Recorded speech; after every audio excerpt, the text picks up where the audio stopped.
3, 2, 1. Esta semana en el West Wing.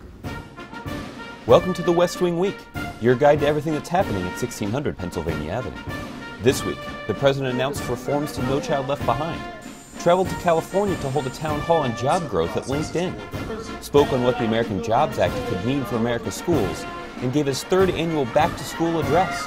That's September 23rd to September 29th, or Set Your Sights High. Your country is depending on you.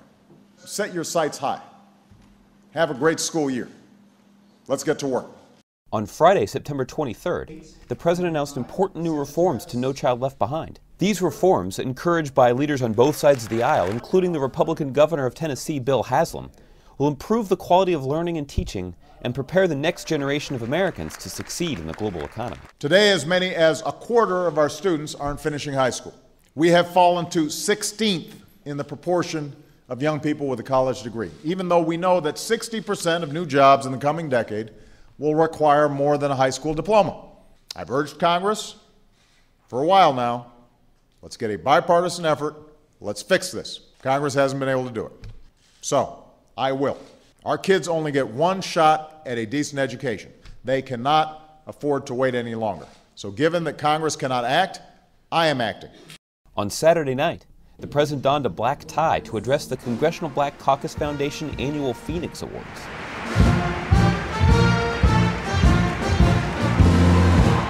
These Republicans in Congress like to talk about job creators.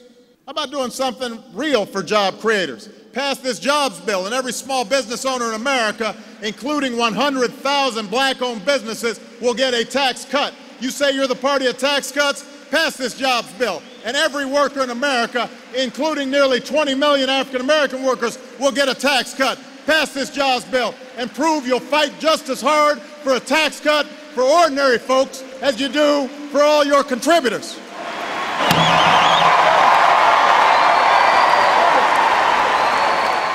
On Monday, a Silicon Valley-based online networking site, LinkedIn, presented a town hall meeting with the President on putting America back to work. The President answered questions about job creation and the economy from a live audience, as well as from LinkedIn members submitting questions online from across the country. We have everything we need to begin to put this country back to work. The raw materials, the basic building blocks, and perhaps most importantly, the will of a nation. What we need is the way. With the American Jobs Act, our president is leading the way. We're successful because somebody invested in our education, somebody built schools, somebody created incredible universities. The reason I do these kinds of events is I want you to hear from me directly, I want to hear from you directly, but I also want your voices heard in the halls of Congress. On Tuesday, the President headed to Denver and visited a local high school named after President Abraham Lincoln. During his visit, the President highlighted his proposal to put workers back on the job by rebuilding and modernizing schools all across the country. We need to do everything we can to make sure our students can compete with any students anywhere in the world. And every child deserves a great school, and we can give it to them. We can rebuild our schools for the 21st century with faster internet and smarter labs and cutting-edge technology. And that won't just create a better learning environment for students, it'll create good jobs for local construction workers right here in Denver and all across Colorado and all across the country.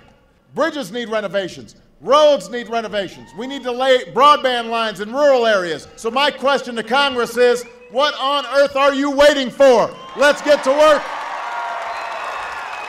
On Wednesday, September 28th, the President participated in a roundtable discussion with internet-based Hispanic news outlets and answered questions submitted online by Americans across the country. He then delivered his third annual back-to-school speech at Benjamin Banneker Academic High School in Washington, D.C., encouraging students to study hard so they can reach their very fullest potential and take the country to new heights. So all of you have a lot on your plates.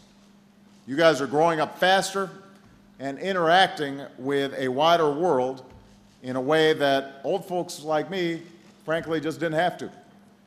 So today, I don't want to be just another adult who stands up and lectures you like you're just kids, because you're not just kids. You're this country's future. You're young leaders.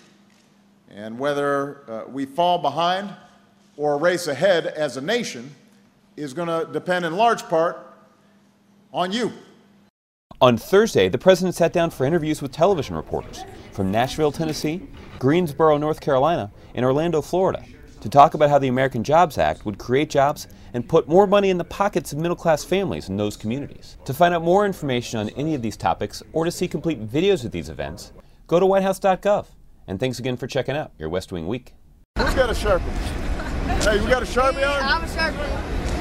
I have a Sharpie. Come on, I got a sign.